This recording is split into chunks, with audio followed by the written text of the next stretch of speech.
کیونکہ وہ اللہ کی بارگاہ میں جو ہے بہت ہی مقبول ہے اور وہ باحیات ہیں۔ اور دوسرے آیت میں اللہ تبارک و تعالیٰ نے تو یہ فرمایا ہے کہ انہیں مردہ گمان بھی مت کرو بلکہ وہ اللہ رب العزت سے روزی پاتے ہیں۔ میرے عزیز بچوں، میں صرف آپ کے سامنے 5 سے 10 منٹ کے لیے حاضر آیا ہوں، اس لیے کہ یہ جو ماہ محرم الحرام ہے، اسلام کا پہلا مہینہ، اسلام ہمارا اسلام جہاں کہیں بھی اس کو اسلام کو جو ہے سربلندی ہونا ہوتا ہے، اس کو جو ہے عزت حشمت سے اللہ رب العزت کو نوازنا ہوتا ہے، تو اللہ رب العزت یہ جو ہے جور و جفا کے ساتھ کھڑے ہو جانا چاہیے۔ یہ ہمارا اسلام قربانی چاہتا ہے، اور قربانی چاہنے کے بعد اپنی سربلندی کو پہنچنے کے بعد جو ہے وہاں جا کر کے مسلمانوں کو فتحیابی نصیب ہوتی ہے، اور اس کے بعد میں اسلام کا جھنڈا جو ہے دوبالا ہوتا ہے۔ میرے عزیز بچوں، آج میں آپ کو بتاتا ہوا چلوں، یعنی آج کا دن گزار کر کے کل یعنی اتوار کے دن جو ہے، کل تو 9 ماہ محرم الحرام ہے، اور اتوار کے دن جو ہے 10 محرم الحرام یعنی یوم عاشورہ کا دن۔ عاشورہ کے بارے میں میرے اور آپ کے نبی صلی اللہ علیہ وسلم ارشاد فرماتے ہیں کہ ماں عائشہ صدیقہ رضی اللہ تعالی عنہ ارشاد فرماتی ہیں کہ صیام یوم عاشورہ، صیام یوم عاشورہ حسب اللہ ان یکفر السنۃ قبلہ۔ حضور نے ارشاد فرمایا کہ یوم عاشورہ، مجھے اللہ رب العزت کی ذات کی قسم، یوم عاشورہ کا روزہ جو ہے مجھے اللہ سے امید ہے کہ وہ پچھلے تمام گناہوں کا کفارہ ہے۔ کیا فرمایا؟ ما سنت یوم عاشورہ حسب اللہ ان یکفرہ سنۃ قبلہ، یعنی پچھلے تمام گناہوں نے ارشاد فرمایا میں تم سے زیادہ موسیٰ علیہ السلام کا اور اپنی امت کو جو ہے روزہ رکھنے کی تلقین بھی فرمائی، بولو سبحان اللہ۔ یعنی موسیٰ علیہ السلام اس دن روزہ رکھتے تھے، جب میرے نبی کو معلوم چلا کہ یہودی روزہ رکھ رہے ہیں تو میرے نبی نے ارشاد فرمایا اے میرے صحابہ، میں ان سے زیادہ حقدار میں ہوں،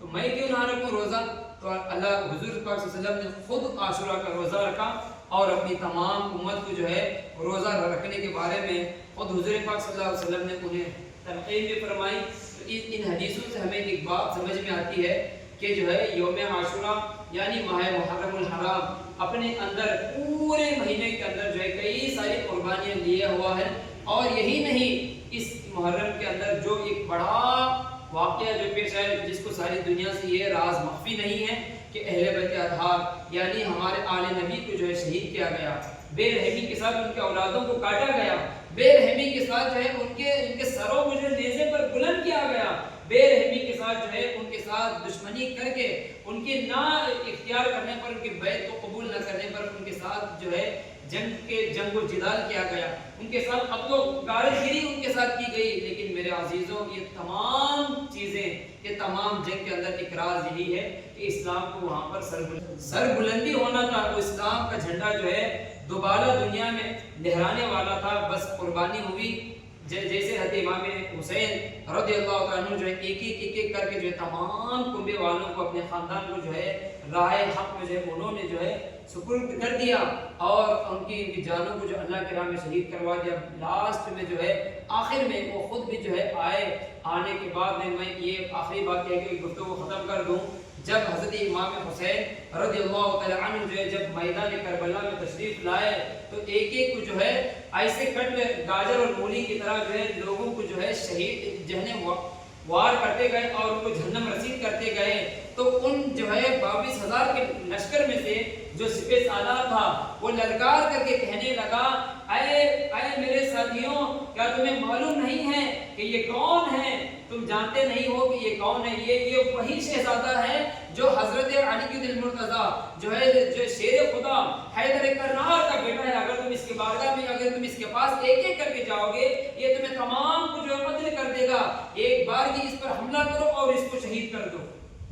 ایک ایک جا رہے تھے تو قتل ہو جا رہے تھے، لیکن جب ایک بار کی ان پر حملہ کیا گیا تو ہاتھ کٹے، بازوں کو کاٹ دیا گیا، پھر لاسٹ میں جو سجدے کی حالت میں جو ہے ان کے سر کو تن سے جدا کر دیا گیا۔ میرے عزیزوں، یہ ہے حضرت امام حسین کی واقعہ کربلا۔ سنانا بہت بڑا واقعہ ہے، میں آپ کو اصلی نکات آپ کے وہ سے گزر رہا ہوں، آپ حضرات اس کو بغور سماعت فرمائیں۔ یہ جو ماہ محرم الحرام کے مہینے کے اندر جو بھی لوگ